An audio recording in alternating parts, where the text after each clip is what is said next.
お、どうした？買ってきた何を？アナ雪。アナ雪の何？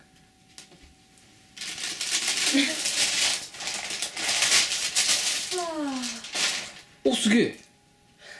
ピアノの楽譜どんな曲があるの？全部うん。雪だるま作ろうと、生まれて初めてと、ねえちょっとおかしなこと言ってもいい？ああ、それ今度俺覚えようかと思ってんだよね。レディゴーと、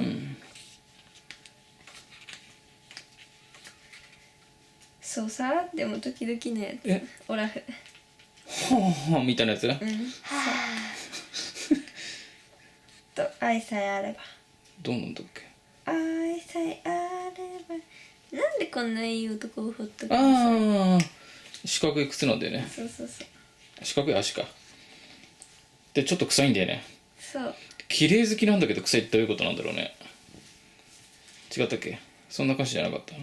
不潔じゃないけど少し臭い。そうそう、不潔じゃないけど少し臭い。不潔じゃないけど臭いってどういうことよね。ね、これがメイジェイで、これが松たか子。何が違うの？ちょっと歌詞が違う。あ、そうなの？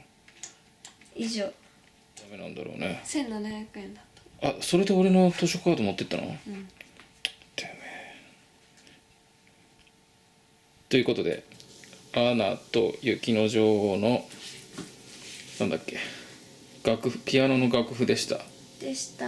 また来週。